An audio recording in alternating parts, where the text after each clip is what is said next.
All right, man, we are back with another episode, and man, I'm telling you what, this is a great episode for me. Obviously, I'm a big fan of guitars, and today we have Jeff Moore. He's the senior vice president of ESP Guitars. Jeff, welcome to the show, man. I'm so happy to have I you. thank you for having me. It's a true pleasure. Appreciate it. Yeah, absolutely. Obviously, man, you've been in the industry and are experienced in the industry, and obviously ESP is a huge brand, and obviously want to talk about some of the other things you've got going on. But man, it's a pleasure to have you come on, and thanks for clearing your schedule. But man, let's how's life been? I mean, I realize we're doing this long distance. You're on the other side of the country. How's life been? Well, it's been an interesting year, right? Yes, it For has. all of us. You know, we're living through and surviving, thank God, and Hmm. thriving in pandemic, which who would have thunk, right? Yeah, In our seriously. lifetime. When this thing all came down back in March, I mean, I think we were all kind of nervous and scared and worried about not just the industry, but our families, our lives, and who knew that not only would we survive this thing, but clearly we're thriving as far as the industry is concerned. Hmm. In the guitar space, you've had other guests on talking about that. Hmm. The guitar boom is just I've never seen anything like this in my 30 years. So, Oh, it's out of it's insane. In fact, it's I wouldn't say out of control because it's not out of control, but when you take into consideration just the ripple effects of not only the demand for guitars, but all the way back to supply chains and getting guitars to stores to be able to sell, this I've never seen anything like this. no, growing up in sales, whether in this industry or previously, the hardest part used to be getting the customer to say yes, right? Uh-huh, Yeah, I'll sure. buy that. That's not the issue anymore. It's supply chain. Yeah. It's getting the product from point A to point B, and that's going to be the issue for the rest of the year and probably into 2022. Hmm. Not just in our industry, but in many different industries. Yeah. Clearly, the demand for products have just gone through the roof. I've never seen so many people talk about boats floating on water off of LA or the East Coast in my life. I mean, it's just, but it is. I mean, and hopefully, I mean, it's great. Let me say this delicately, but it's a good time for the music industry because the demand is there. I mean, we can just touch on a little bit, but man, I'd love to know how you guys adjusted to 2020. A lot of people just like to hear about that and just touch on it for just a little bit. Um, well, like in the beginning of the year, we were shut down for a little bit due to COVID, and fortunately, in Los Angeles, which is where we're based, it was a short time, and we were considered an essential business because we have manufacturing. So we took advantage of that and started out with some skeleton crews and then built back up to a regular complement of staff. So we were able to, ship guitars, build guitars. We have a small USA shop. Most of our product comes in from Japan and other factories overseas. So we didn't miss too much of a beat. Our entire administration side of sales, marketing, admin, we've been remote since March. So Okay. we have not been back in the office, and probably won't go back until it's deemed safe to have Yeah. everyone in the same building. Yeah. So we've been working remotely. I've been fortunate enough to be, because I've commuted back and forth now for the better part of almost 10 years at ESP. I live in Arizona, work in LA. So that's been my regimen. I spent half the week there, half the week here. Well, I was used to working from home. Hmm. I never thought that, having been commuting on a plane every week after week, that my last flight would have been a year ago back in March. So, Wow. it's been an adjustment for a lot of people. Hmm. Not so much for me because I was used to it, but it's kind of weird not being face to face with your comrades. Yeah, absolutely. Did you miss not having NAMM this past winter? Oh man, I know a lot of people said, oh, thank God there was no NAMM. We didn't, all the work. It's a lot of work, I but was it was disappointed. like, I wanted to be there. I did too. It's the first NAMM show I missed in 29 years, man. I was bummed, Yeah. you know, because it's kind of like a reunion every year. You see, you know, my best friends in the world are from this industry. I've been grateful. I'm grateful to have to be in this industry for so long. So all my best friends are from this industry, including your boss. And I didn't get to see him, and I didn't get to see, you know, all the people that I get to see. So I was really upset. Yeah. Yes, it's a lot of work. It's a week out of your life. It's a lot of preparation, but I think a lot of people missed it. And you know, hats off to NAMM for doing the virtual thing, but it just wasn't quite the same, was it? Yeah. And just think about, now that you were talking, it made me think about how many streaks everybody has to admit that are broken now. Because, you know, the big thing is, it's like, oh, I've been to NAMM for 23 years in a row, 29 years in a row. Now everybody's got to go, dang it, that streak's been broken. Yeah. I never missed an NAMM show. Yeah, absolutely. So, but man, you guys, 2020 was obviously good. You know, but man, I would love to know how you got started in this industry.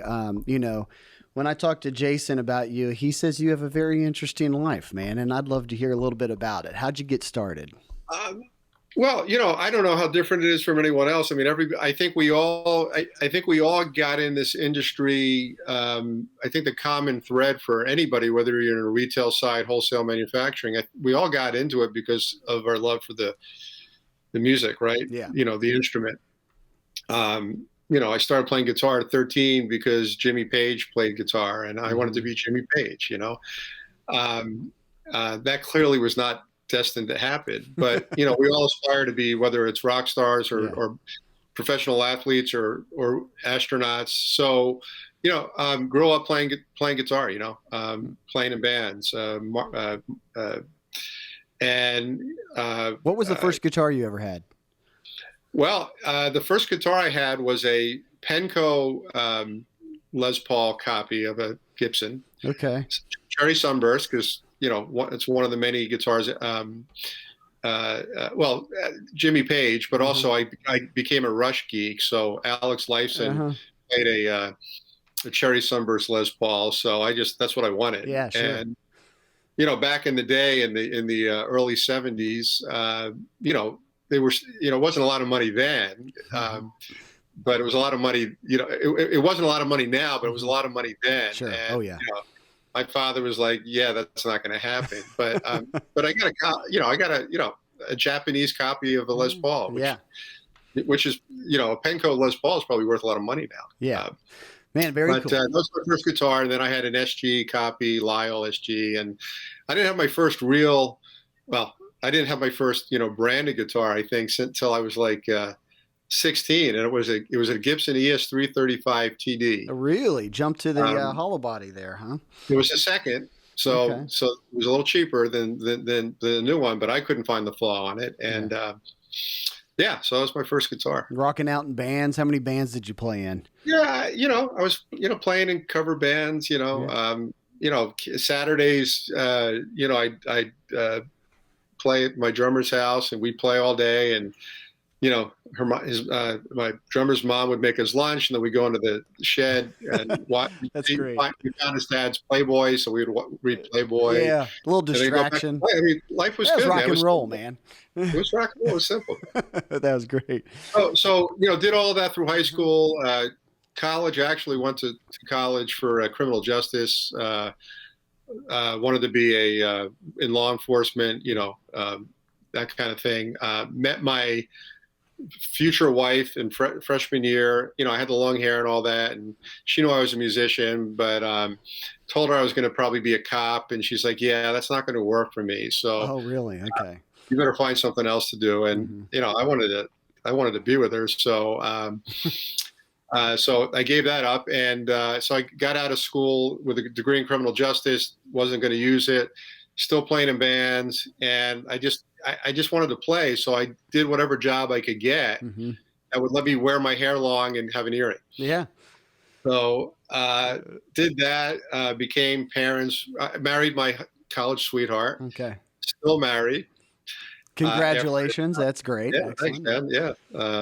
Yeah, so been together a long time, and I just did odd jobs, and then we had kids early, and my wife was like, "Well, the band thing's not going to really work for me because there's no health insurance, and you're not making any money, so get a real job." So I used my retail background and just started working in a record shop and then a video store, and then became a manager, and then just kind of climbed the ladder. And I was responsible, and used my background and college background, and just got into management, and worked retail, for a lot of years, doing the grind, Yeah, sure. but I worked in the entertainment side. I was working in record stores, video stores. I sold consumer electronics. It was always music related. It was always entertainment related. So at least I was still plugged in to that side. Where at in the country is this? Where'd you grow up? I grew up in Philadelphia. Oh, okay. All right. Very cool. Yeah. I was out there till 98, till Fender bought me out here. But yeah, so worked in retail and that kind of thing. And then I got my break in 93. I was tired of the retail grind, and I looked at a classified Sunday ad in the classified. So I'm, again, dating myself. And I saw an ad for an outside sales rep for a musical instrument distributor. And I'm like, there you go. Retail sucks, right? Yeah. So let me use my sales chops and do some business to business. And long story short, because it's a long story, but I got the gig for Command Music as a outside sales rep. Okay, in 93. 93, man. And the first, and not only were they the largest distributor of accessories, musical instrument accessories, they were the distributor for Takamini, Ovation, Trace Elliott, Hamer. So I had all these cool brands that I was selling. And I got to go into music stores for a living selling guitars. Yeah. And it was just like, that was it. I was like hooked. Hamer was a great brand back then. I remember I took guitar lessons in high school, and my guitar teacher had a Hamer, and he was a jazz player. But man, I just always thought, man, they had that Explorer shape. They had a couple really nice guitars that I've always actually wanted to go back and see if I could kind of collect them.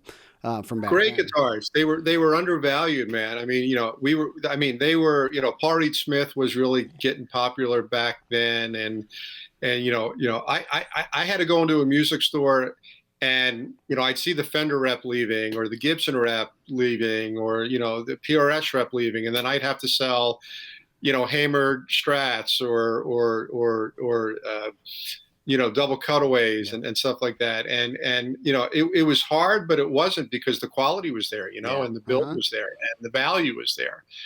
So it was a SATF. SATF was that double cutaway, I think. They had the Archtop Studio, and they had the Daytona, which was the Strat, and the T51 was the Tally. Great. I mean, American-made guitars at a custom shop quality at prices that were just crazy, So it wasn't a hard sell. It's just that people needed to get to know, the brands. Absolutely. It was fun. It was fun. Okay. So man, now you're 93, you've been doing that. How long were you there?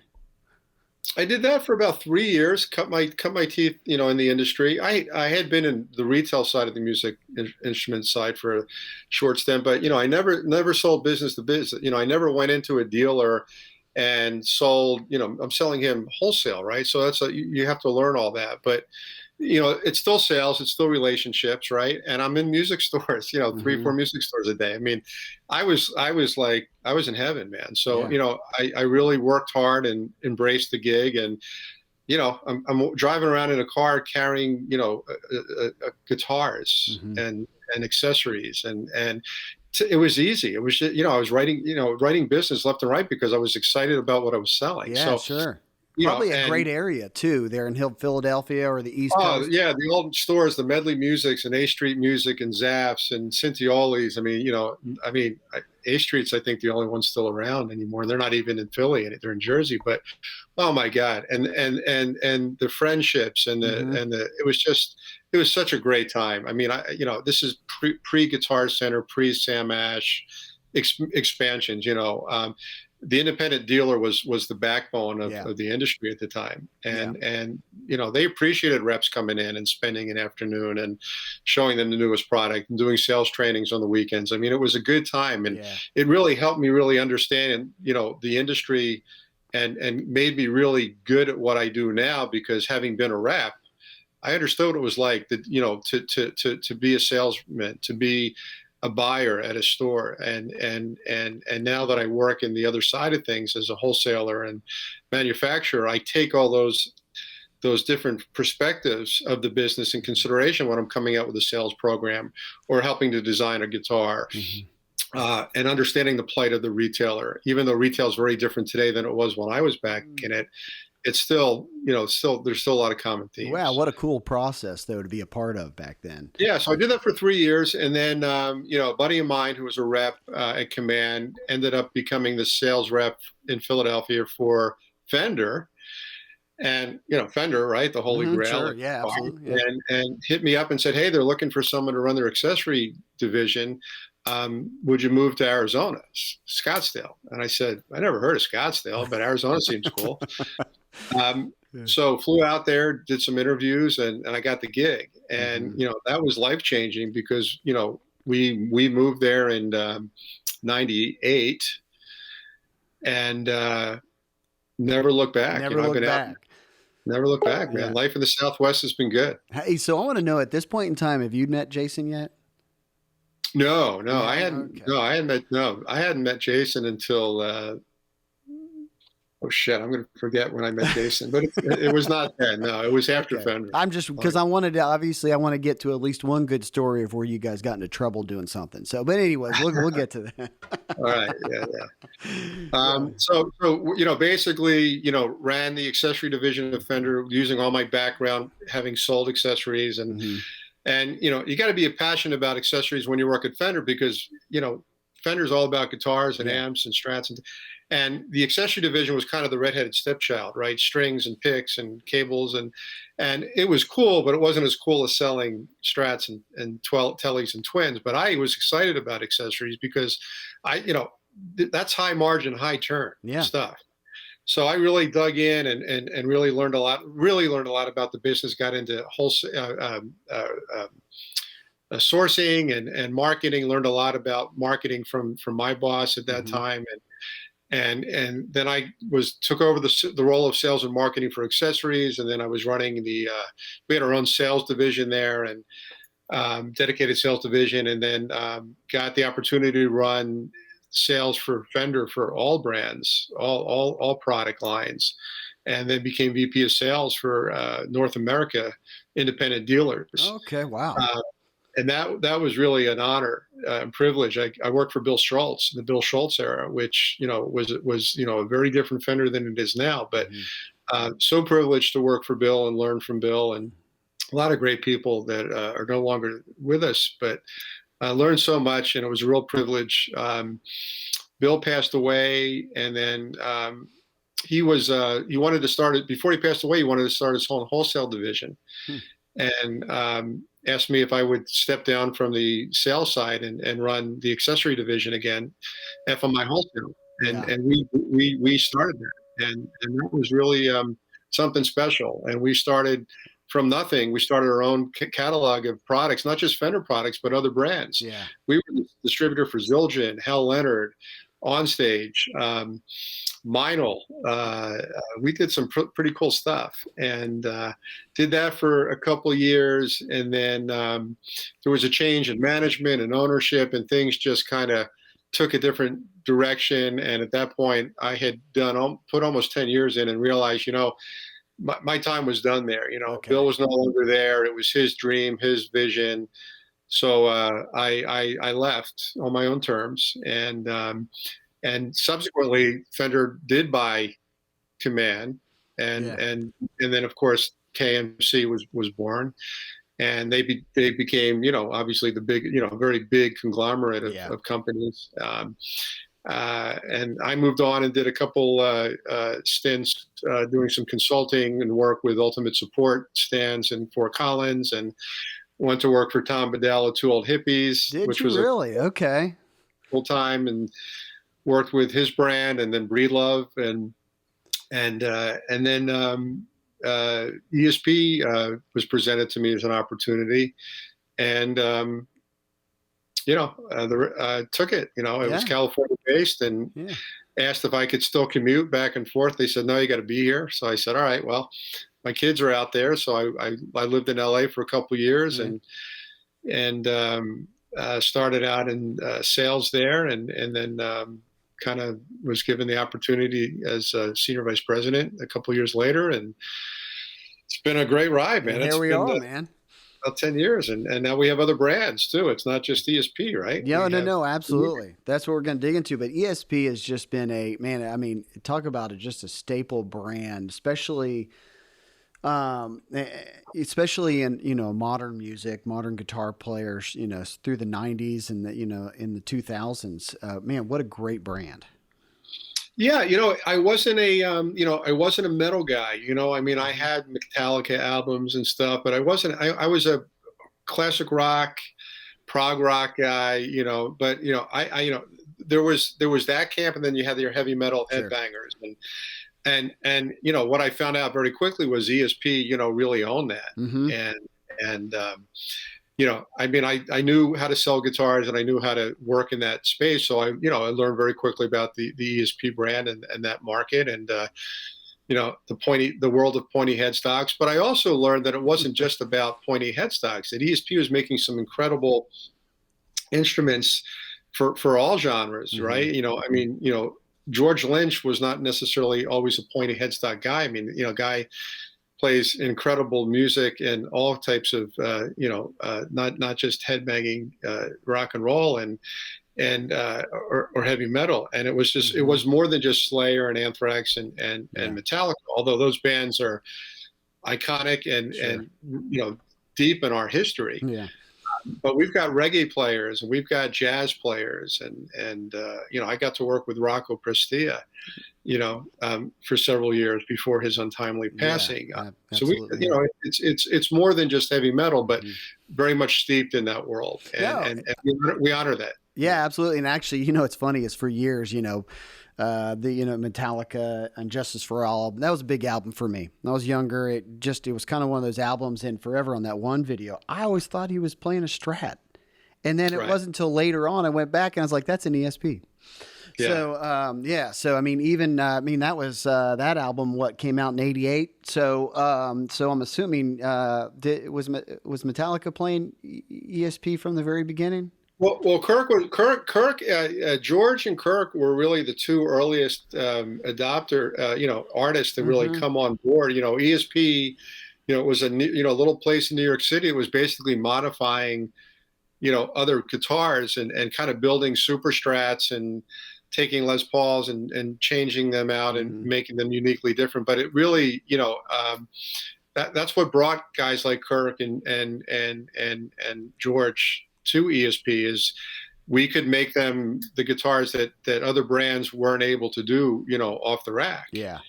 And they've been, with us ever since. There's a lot of loyalty, and then Kirk ended up bringing James over, and then, just a lot of, the word got out that ESP was just making some really cool parts guitars and making really good guitars. Oh, man. So we weren't even really building guitars at that point. We were more than pretty much modifying them. Oh, okay. Wow. Okay. That's wow. I did not know that, but man, I will say, man, I'm glad you brought him up, because he's been influential. George Lynch is an influential guitar player. Yeah. From that kind of LA kind of, big hair studio stuff in the Dokken days, all the way to everything they've been doing, man. I've been a big fan of his. I followed him through the years, and man, what a cool thing that he has kind of championed ESP through all of that. So yeah, he's been the poster child, and he's been so dedicated. Our president and CEO, Matt Masiandera, was actually George Lynch's guitar tech. Oh, really? And that's, George actually came over to ESP and got Matt the job with ESP. And Matt started teching guitars and working on guitars. And, 30 years plus later, Matt's our CEO president. So George is the reason why Matt, our president, is the president. Okay. But yeah, Matt traveled with George, and And yeah, there's just so much history there, and it only makes sense that George is really the ambassador, the ambassador for Mm-hmm. ESP. And he's been with us for years. And you might see George playing, what looks like a Les Paul, but if you look real closely, it's an ESP, Yeah. a Les Paul or a Strat or a Telly. He's been, he has a lot of cool guitars. I mean, Yeah. like a lot of the artists do, but he's an ESP guy down to the bone. Yeah, no. I think, man, everything they've ever done, and like I've mentioned to you before, I mean, I'm a huge fan of Oni Logan too. I mean, man, what a Yeah. great rock singer, man. Just the two of those guys, man. I feel like they did that Wicked Sensation album, and it was like Oni was singing on that album, and I was just like, dang it, this is good stuff. And then, and then there was some time in there it didn't happen. Then when he came back, and I think they kind of got back together and did some stuff. It was great news to me. But man, they've made some great music over the years. Oh, Doc and Lynch Mob, of course, George's most famous bands. But there's, like you said, there's so many projects that he's been on and worked on with other great collaborators. I mean, anything George touches really, it's just spectacular. And he's so, today, he's never been more relevant. He's never played better. And, if you look at some of the product demos that he does for us and clinics, I mean, he's still so active. He'll still go all over the country, going to dealer clinics and playing in front of fans. And I mean, he's just so relevant and so good. And he's a real inspiration to any guitar player. Yeah. Well, man, I met him for about 30 seconds one year at NAMM several years ago. So maybe I'll have the pleasure of being able to talk to him for a bit sometime. So. I'm sure you would. He's such a great, I consider him a friend. He's so approachable, and he's just a really good guy. And probably, I still think he's one of the more underrated guitar gods out there. I mean, he's got a lot of fans out there, but I think he's probably one of the top living guitar players out there today. Yeah. He's a big fan of the Southwest. So you guys are kind of into now. Don't I might get this wrong, but you guys are kind of in modifying. Are you guys into the van life? Yeah, George lived out here in Arizona, and we both have a love for New Mexico, and we both traveled it extensively. And he has the whole B-class camper van thing is a big thing right now.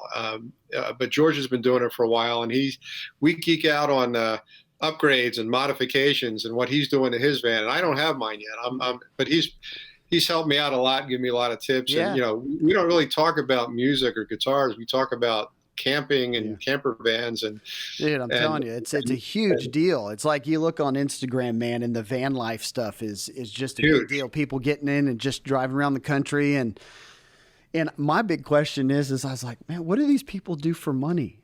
Because it just seems like that's what they're doing, but I don't know. Maybe a lot of them are on Instagram, just blogging and whatever those things mean. I don't know, but digital nomads, I think is what they're called. And then that movie came out, that No Man's Land or something, which is loosely based on a true story. But there's a lot. So there's the people that go out in vans because they want to, and they're building.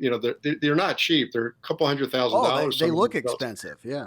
But then you have people. You have the van life people that, because they have to live. They don't have a home. They can't afford an apartment, and they go from, that's what the movie's about. They go all over the country working odd jobs, whether it's for Amazon or campsite stewards, and that's their life. And it's a hard life for some of them. But a lot of these, I think the takeaway was, it's a life that they didn't choose. It chose them, but they've embraced it. So there's definitely two different types of van life people out there, but it's definitely caught on, and there's a lot of vans out there, a lot of people out there due to COVID and the ability not to fly. A lot of people out there seeing the country, and it's a beautiful country to see. Yeah, man, very cool. But man, I do want to get into something. Obviously, ESP Guitars also works with another huge brand out there that has been around for many, many, many years. And man, I'd love you to talk about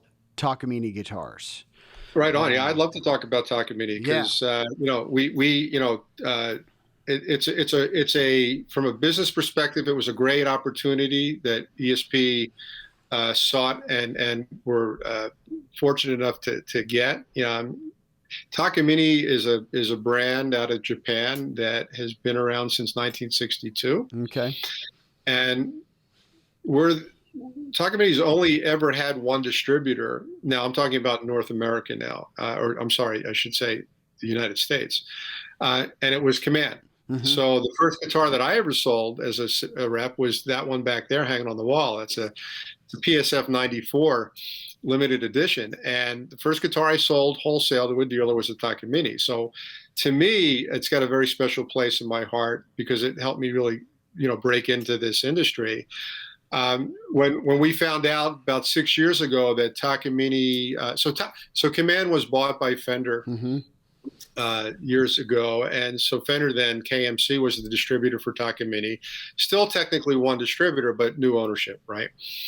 And then when it became known in the industry that Takamini and Fender were going to part ways, a lot of companies started throwing their hat in the ring. Okay. Because Takamini is just one of those brands that, you've got, everybody in the Eagles and everybody in the E Street Band and country Bon Jovi artists and Garth Brooks and Kenny Chesney, and just a legacy rich in country artists and classic rock artists that still play today. So, it was a brand in demand. And so we threw our hat in the ring, and I was fortunate enough to still know some people that were still associated with the brand, or had been associated with the brand. And being a Japanese-owned company, ESP, and Takamini being a Japanese-owned company, there was a lot of synergy there. Yeah, it was a good connection.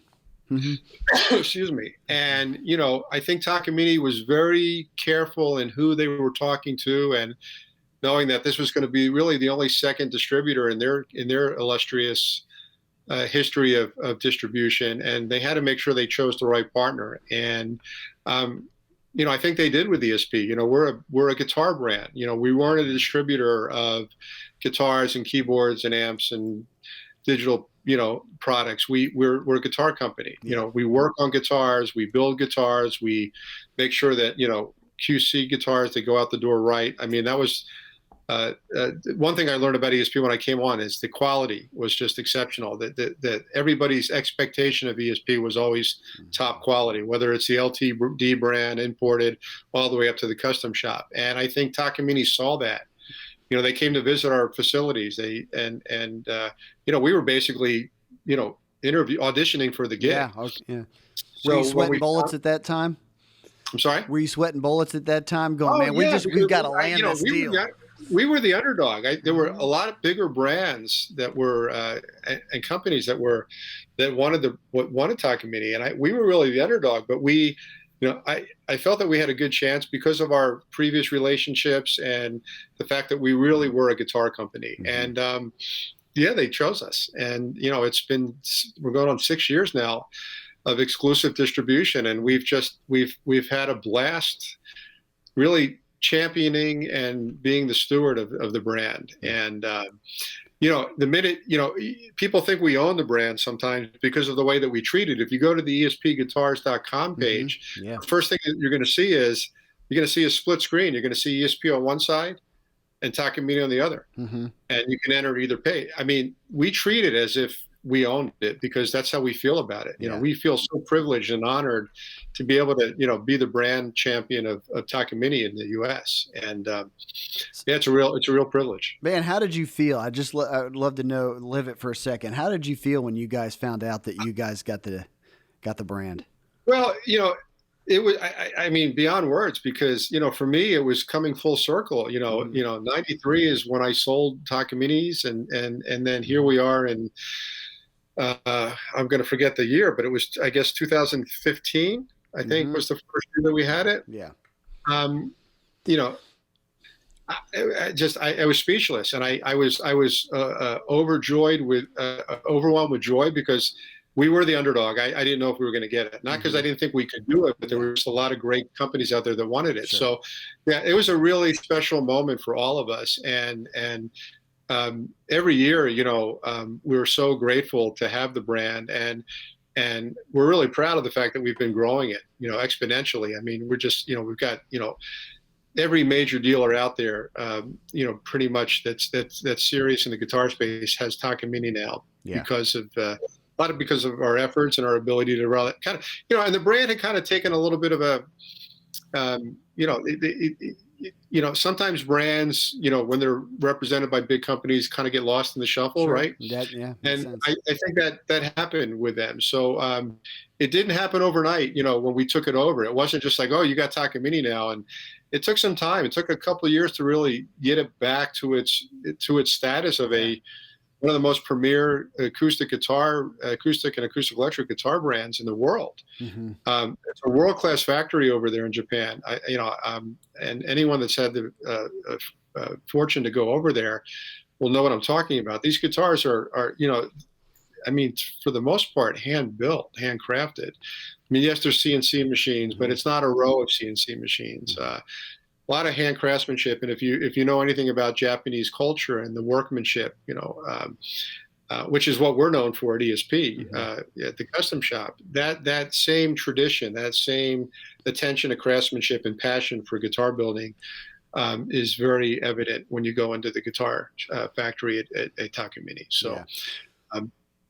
I'm telling you, it's a great brand. We've talked about Takamine. Ian and I've talked about Takamine many times, and it's a superior. It really is a superior brand. And even if you go down like the GS330S, that solid cedar top dreadnought, man, it's a price point guitar over the years that just has a huge luscious sound on it, man. And it's a great guitar. And in fact, when my sister was looking to buy a guitar one time, and she goes, "What should I buy?" And I said, "I would go buy a Takamine GS330S. Go buy that because you'll want to keep playing the guitar."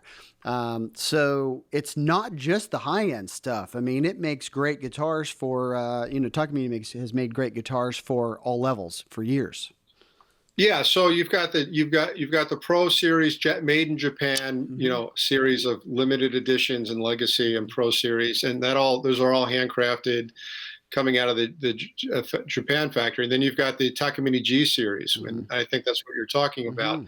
Imported, at a price point, that is extremely affordable but doesn't cut corners. The sound is there, the electronics.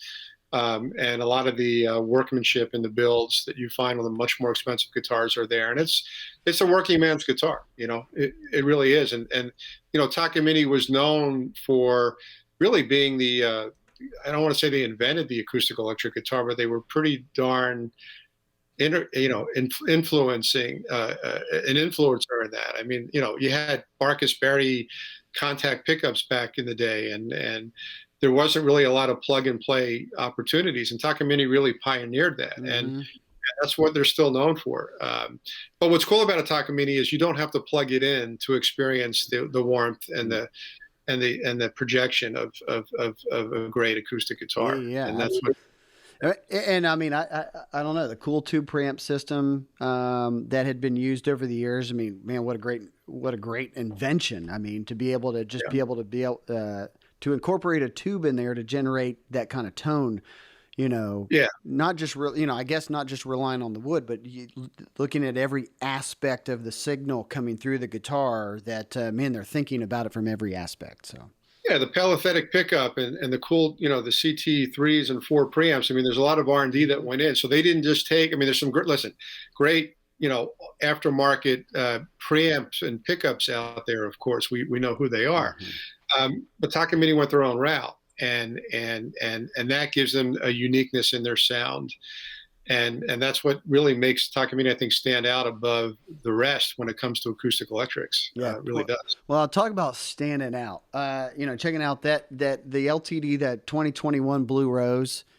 I mean, my goodness. Yeah. I mean, are you making guitars or works of art? I mean, well, the limited edition, the LTD, has been something that Takamini's been doing for decades now, and every year they kind of push the envelope. And this year they really pushed it with some very unique builds and materials, as you can see. And the Blue Rose is really my favorite of the limited edition since we've had the line, and we sold out of that pretty quick. Did you? Yeah. I mean, the attention to detail, the the people may not realize that inlay on that rose is a fabric, you It's a know. dyed fabric. Yeah, that man, that's what goes into these guitars.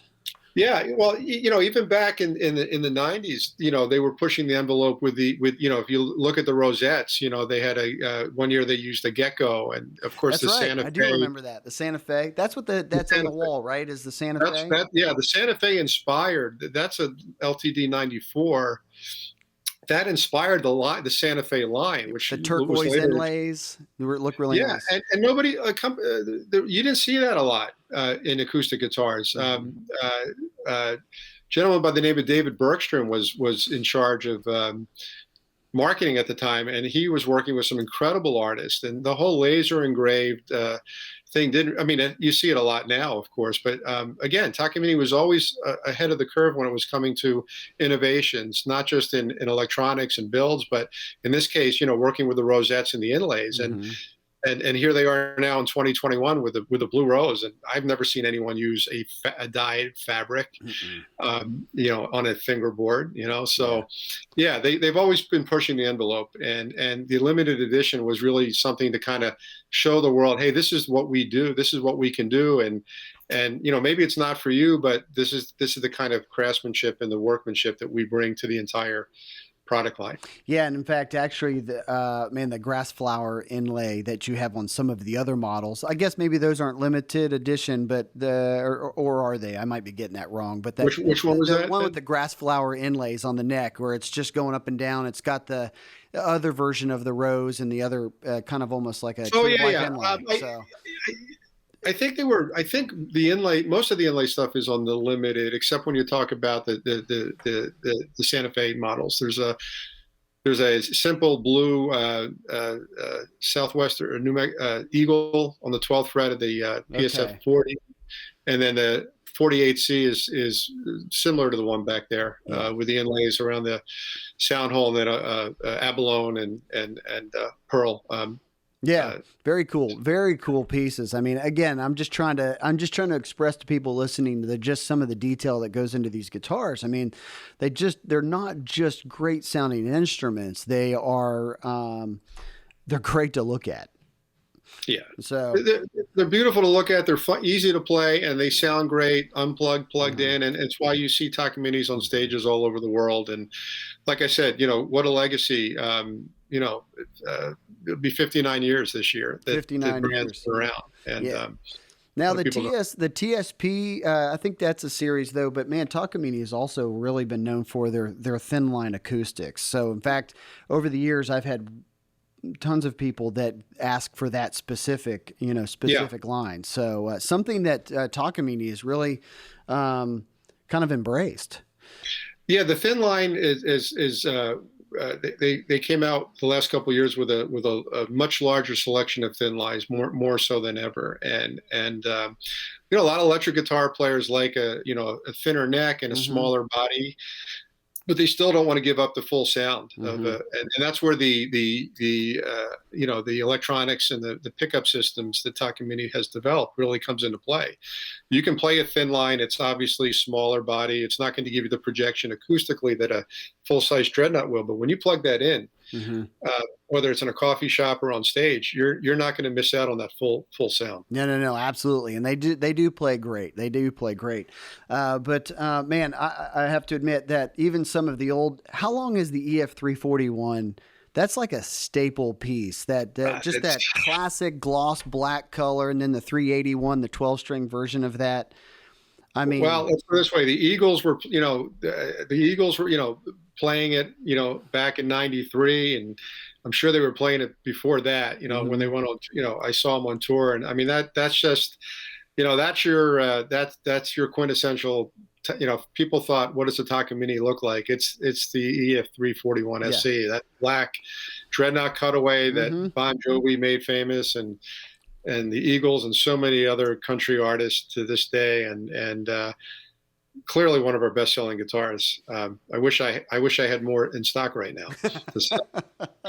Well, and that's part of what I'm hoping to hear from you is just like, man, where's Takamini going into the future from here? I mean, 2020 was a challenging year, but obviously, we've all learned from it, and we're using that to kind of catapult us into the future. So, what do you see 2021 looking like and going forward from here for actually ESP and Takamini? 2021 is going to be a year of catch up for all of us, right? Yeah. Like I said earlier, the demand for the products has never been bigger. We have our sales booked. It's right now. It's can we get the products to fulfill those sales? And that's something that you don't really hear a whole lot. That our sale, we're booked throughout the end of the year. That's just pretty much so hard to believe. That's just yeah. That's an incredible demand. You go to Summer NAMM in July and you get dealers to place their orders for fourth quarter. If you haven't placed your orders for fourth quarter now, you're not going to see a guitar till next year. Yeah. And I think that's for almost every company out there right now. Mm-hmm. So, 2021 is going to be a year of catch up. It's going to be a year of, getting back to some sense of normalcy. I think a lot of people forget that, this pandemic just didn't happen here. It happened overseas. So the factories are not just dealing with lack of parts suppliers, but they dealt with COVID. They dealt with losing factory workers due to illness and people leaving and not coming back. So, there's a lack of craftsmen out there. Building. You don't just hire somebody off the street and say, "Hey, would you like to build guitars?" I mean, there's a real art to that. Sure. So a lot of the factories that we do business with, including our own, are they need people. They need builders. Not to mention a lot of the better builders out there, they're aging out. They're getting older. Yeah. So I think that's something that was going to happen anyway, and then COVID hit, and then it just compounded it. So, 2021 is a year of healing. It's a year of trying to get back to some sort of normalcy, and then 2022 is going to be interesting to see what happens.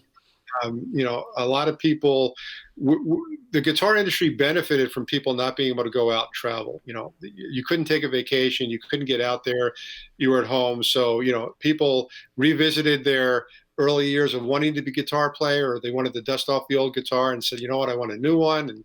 And so we benefited from that. It'll be interesting to see if those people still stick around and want to play guitar. I think I'm optimistic that they will.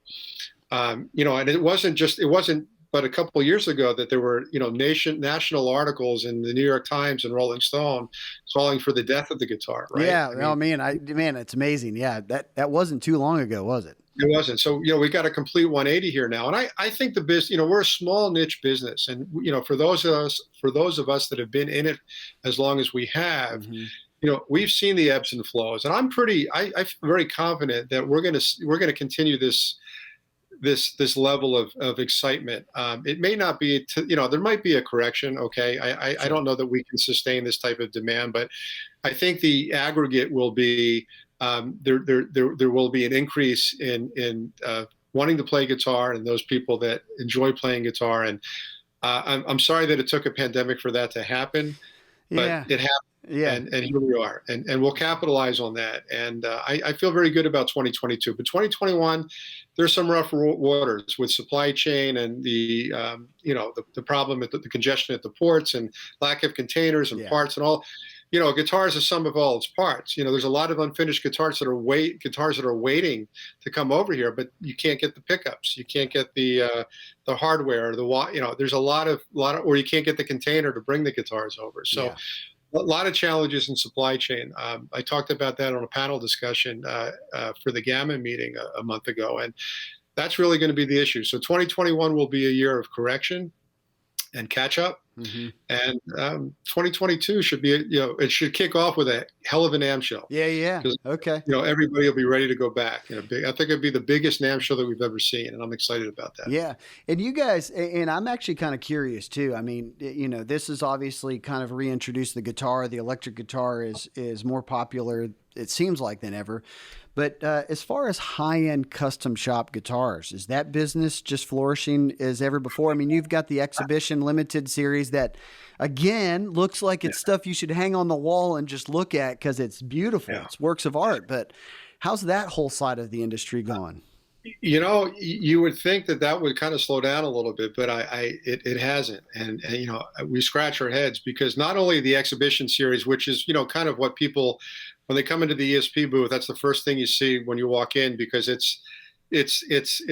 shows off everything that the ESP custom shop does and is known for. And I know we talked a lot about Takamini, but I don't think anybody builds better, more beautiful custom guitars than ESP luthiers in Japan, and that's what that is. That's a showcase, and we sell majority of those guitars out in the first day or so. This year we did it virtually. Clearly, we didn't have a NAMM show, but because we did it virtually, we had more eyes on those guitars from all over the world, not just dealers, but enthusiasts, and we sold more of the limited edition guitars this year than we did in previous years, and they were more expensive, and they were so. And then, of course, we're known for our custom shop, where you can, if you can dream it, we'll build it. Yeah.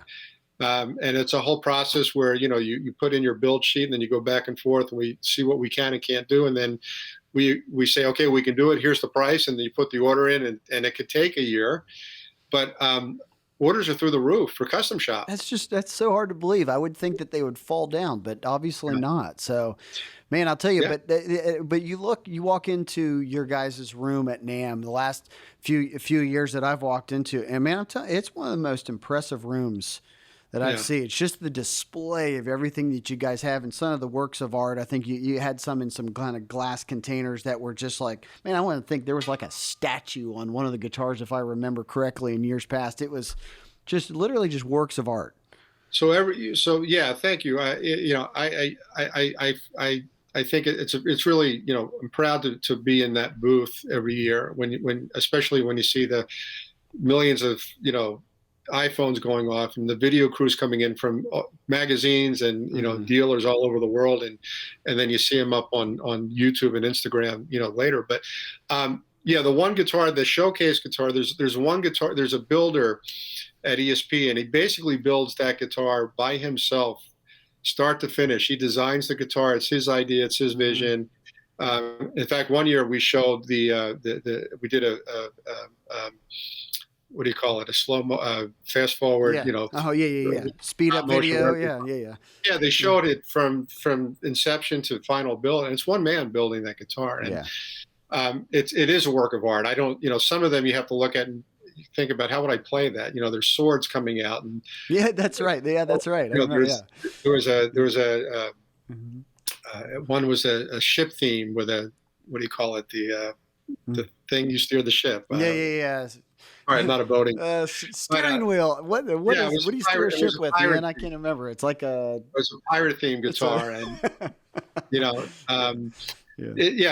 they are works of art, sculptures, and museum pieces, if you will, and they're priced that way as well. But they're really meant to be admired and collected, and a lot of those guitars are hanging in,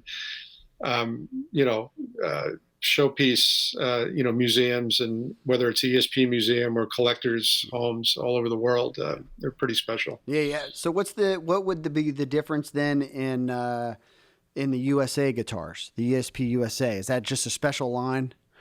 So the USA, the shop, we just started that about 5-6 years ago, and we wanted to give people the ability to own an ESP that wasn't necessarily a custom shop build, but we would give people some of our iconic shapes, the Eclipse and the MH, give them a list of finishes and pickup configurations. So you get to choose the build, but within the parameters of what we offer. So kind of like a price list. You pick it out, we'll build it, and there's a lot more hand craftsmanship going on than you would find in an off the line, let's say high-end LTD, but it's not custom shop, and we don't call it a custom shop because there is only one ESP custom shop, and it's in Japan. But these are really, we have some really talented builders and luthiers that there's a lot of hand workmanship going on, and they're at price points that are well below the custom shop price point, but definitely within reason of what we'd expect for a USA made, really well built, well made guitar. Yeah, you put that video out of George Lynch playing that Eclipse with, it's got like the gold dripping down it, or something like that. He's standing in front of the cars playing, and it's just like, I need a video of me playing in front of cars like that with the lights on. I don't know, but that we all was dream to be rock stars. Our friends at the Valley Relic Museum up in Van Nuys let us that was our virtual NAMM.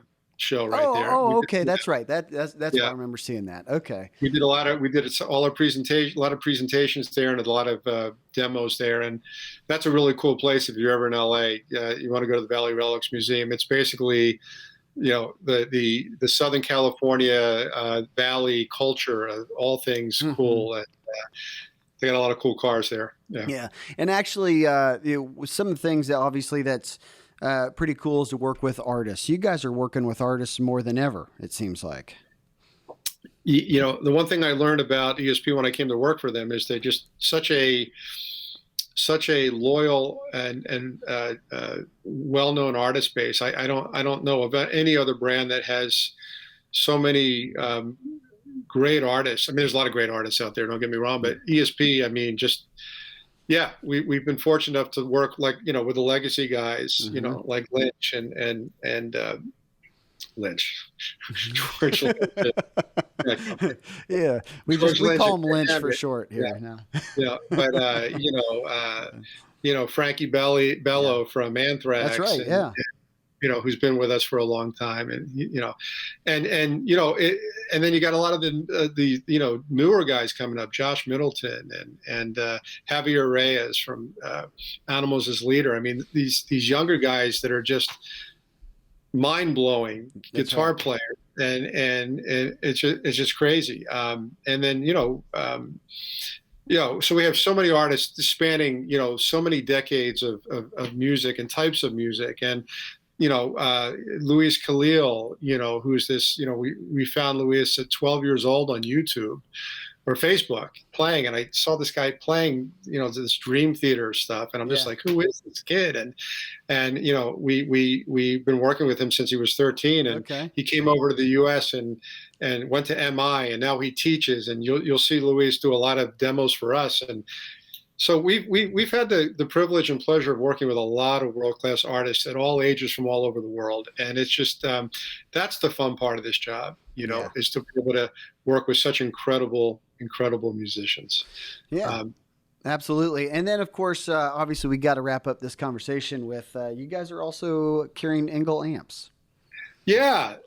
Which it's new to me. So I'm hoping to learn a little bit about the company. Well, Engel, has been making high-end amplifiers, handcrafted out of Germany for many, many years now. And, I found out about Engel because, where our company is located in North Hollywood, across the way, it's a Third Encore. It's a rehearsal studios and sound stages. And we were there. We're there, of course, for a long time. And Engel had their artist relations showroom there. So they were always across the street. And I would, we'd see artists coming in and out of there, and we would talk. And I went to a NAMM show. I went to a Frankfurt show in Germany, and we had just signed Glenn Tipton to the roster before Glenn, when he was still touring with Judas Priest. And what a nice guy, what a gentleman, I'll tell you. I mean, what an incredible musician and icon, but what a really nice guy. But anyway, we have him at the booth there, and one of the guys from Engel comes over and says, "Hey, would it be okay? I know Glenn's here for you, but he's an Engel endorser. Would it be okay if you brought him over, and I want to show him some amplifiers?" And I said, "Yeah, sure." As soon as we're done with the signing, we went over, and he's an Engel guy, and I saw the incredible build of these amps. And so fast forward another couple of years later, I went over to them and said, "Hey, man, if I don't really see a lot of Engel out there. What's going on?" And we have a distributor and all that. I said, "Well, if there's ever an opportunity, we're here in the same parking lot." And anyway, the opportunity presented itself. They said, "Hey, maybe we should talk." We did. We found out we had a lot of the same artists on the ESP side, and we've been doing it for a couple of years now, and what a great brand. You know, it was another great match, huh? Yeah, high quality, high end. It's a boutique brand. It's everything is made in Germany, custom built, as needed, per order. They don't stock the stuff on shelves, but they get it made quickly. They get it over to us quickly, and the dealers have really embraced it. And it's been a really nice, synergistic opportunity for us, and it's doing very well. Yeah, I mean, not only just Glenn Tipton, but I mean, I saw that you guys work with Vivian Campbell or Marty Yeah, Friedman. I mean, come on.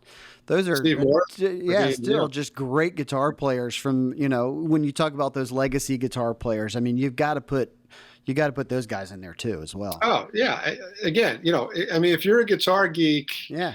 you're going to love the artist roster for all the brands that we have. Yeah. And that's what I think, what I love most about this. I just get to work with just world-class artists, guys that I grew up listening to and wanting to be. And, so it's, if you can't be a rock star, this is a pretty good industry to be in. Yeah.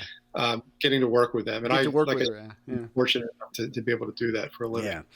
So, I mean, are you guys planning on coming to Nashville this summer, or is that not in the cards? Yeah, for some, a lot of reasons we're not going to come. It's just still, we're kind of, the country's still in the middle of, sure, dealing with the pandemic. And yes, thank God, there's vaccines for those people that want them, and I think that's a big turning point for this country. But it's not the right time for us. We're gonna save all our energy and really do a big 2022 winter NAMM launch, as we always do, and we're gonna save some stuff for that. So, man, well, I cannot wait to see what you guys have to display on 2022. I think the entire MI community globally will be looking forward to that NAMM show in Anaheim next year, because I think everybody's just itching to get out. That's why I kind of think that the summer NAMM show might be